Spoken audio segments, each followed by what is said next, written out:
बात उससे फेसबुक पर हुई थी, मगर मैं उसे हमेशा इग्नोर करती थी। मेरा बड़ा भाई फेसबुक के बहुत खिलाफ था, तो इसलिए मैं फेसबुक बहुत कम इस्तेमाल करती थी। उसने मुझे बहुत फोर्स किया कि मेरी दोस्त बन जाओ, सिर्फ दोस्त, इससे आगे कुछ नहीं। मैं उससे बहुत कम बात करती थी, पर उसका इतना अच्छे से मेरे साथ पेश आना मुझे बहुत मुतासिर करता।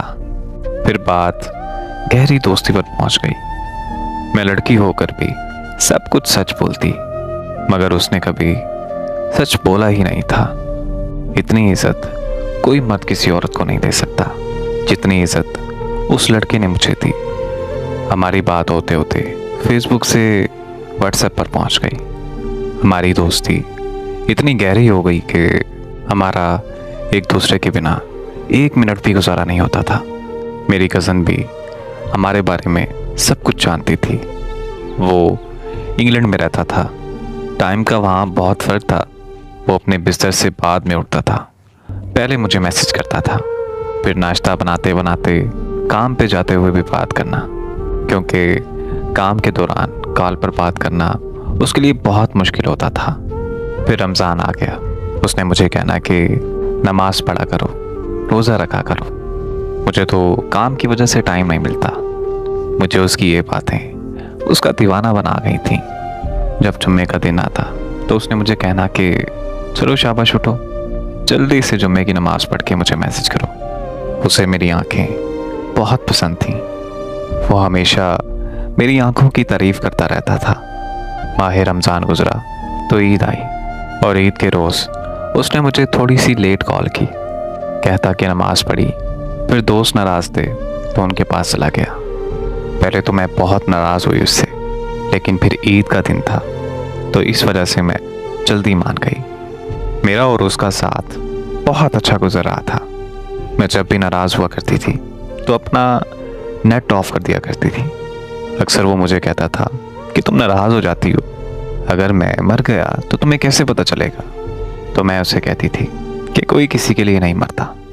फिर उस सब के बाद मैंने उसे कहा कि छोड़ दो मुझे बेनाम रिश्ते नहीं पसंद। फिर उसने कहा कि मुझे मोहब्बत है तुमसे। फिर वो साथ ही मुझे कहने लगा कि तुम लोग आउट ऑफ कॉस्ट शादी करते हो। मैंने उसे जवाब दिया कि हाँ, हम करते हैं। फिर वो चंद दिन में बदलने लगा। टाइम देना उसने कम कर दिया, और मैं कहती कि मैं तब तक तुम्हारे साथ हूँ जब तक तुम्हें मेरी ज़रूरत है।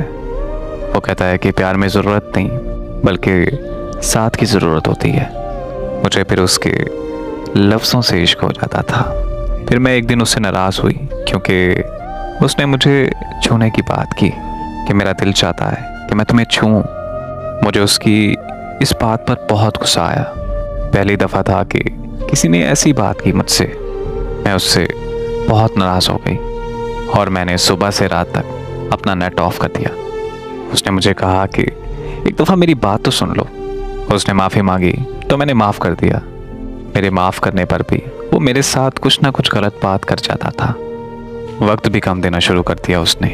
मैं अगर उससे लड़ती तो वो मुझे कहता कि वर्क प्लेस बदला है, जिसकी वजह से मुझे काम ज़्यादा मिलता है, जिसकी वजह से मैं तुम्हें टाइम नहीं दे पाता।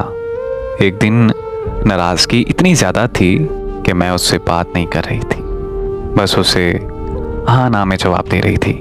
उसने मुझे डांटा तो मुझे रोना आ गया। फिर वो मुझे मनाने लगा। जब मैं मान गई तो वो नाराज़ हो गया। उसने गुड नाइट कह के अपना नेट ऑफ कर दिया। मैंने उससे नंबर पर कॉल की तो उसने मुझे कहा कि मुझ में हिम्मत नहीं है बात करने की, हम सुबह बात करेंगे। मुझे रोता हुआ देखकर वो पूरी तरह समझ गया कि मैं उसके प्यार में पूरी तरह पागल हो चुकी हूँ। फिर उसने मुझे कहा कि मैंने घर बात की है, पर मेरे अब्बू मेरी कज़न का प्रपोज़ल एक्सेप्ट कर चुके हैं। मेरे रोने के बावजूद भी वो मुझे छोड़ गया और कहने लगा कि मैं सब कुछ छोड़ सकती हूँ, तो बताओ। मैंने इनकार कर दिया। फिर 4 दिन बाद मैंने उसे जवाब दिया कि हाँ, छोड़ दूँगी।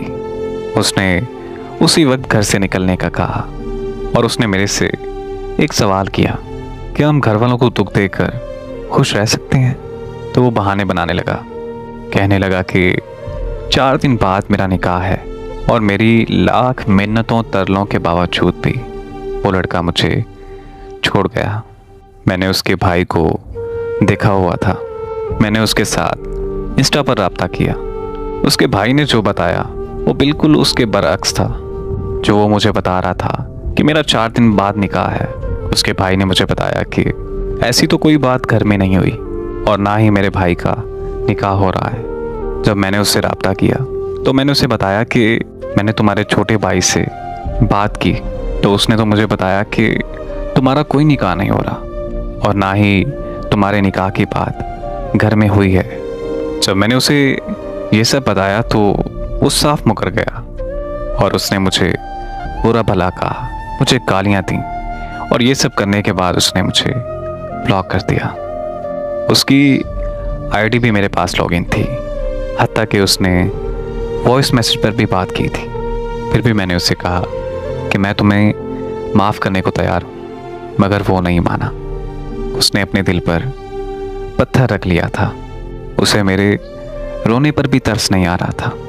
मैं उसके आगे रो रो कर भीख मांगती रही पर वो नहीं माना। मैंने उससे एक फेक आईडी बनाकर बात की और उससे सच उगलवाने के लिए मैंने सारी बात झूठ बोली और फिर जब पूछा तो कहने लगा, अगर अब तुमने मेरे किसी भी रिश्तेदार से राब्ता किया तो मैं ये भूल जाऊंगा कि मेरा तुम्हारे साथ रिश्ता क्या था और तुम्हारी जितनी भी तस्वीर हैं वो सारी मैं फेसबुक पर अपलोड कर दूंगा। उसने गुस्से से बोला, क्यों मेरे रिश्तेदारों के सामने, मेरे जानने वालों के सामने मेरी सारी इज्जत खराब कर रही हो। हालांकि उसका वादा ये था, इस जहान तो क्या मैं अगले जहान भी हमेशा तुम्हारा रहूंगा। मगर उसे मेरी हालत पर बिल्कुल तरस नहीं आया। उसने दूसरी बार मुझे गालियां दी, मुझे बुरा भला कहा, मुझे बद किरदार कहा और ये सब कहने के बाद मुझे हर जगह से ब्लॉक कर दिया और यूं ही मुझे लावारिसों की तरह मरने के लिए छोड़ दिया। आज मैं 22 साल की उम्र में एक ब्लड प्रेशर की मरीज़ा बन चुकी हूँ। अचानक से बेहोश हो जाती हूँ। उसे मेरी हालत का पता भी है कि मैं आज किस तकलीफ़ से गुजर रही हूँ, मगर फिर भी उसने आज तक मुझे मुड़कर नहीं पूछा और आज वो किसी और के साथ राब्ते में है।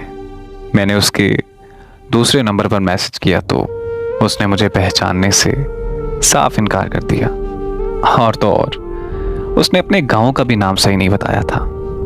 आज मैं जिस तकलीफ़ से गुजर रही हूँ ये मैं जानती हूँ या मेरा रब जानता है। बस अब मैं इंतज़ार में हूँ कि मेरे अल्लाह ने मकाफ़ात अमल भी ऐसे ही लोगों के लिए बनाया है।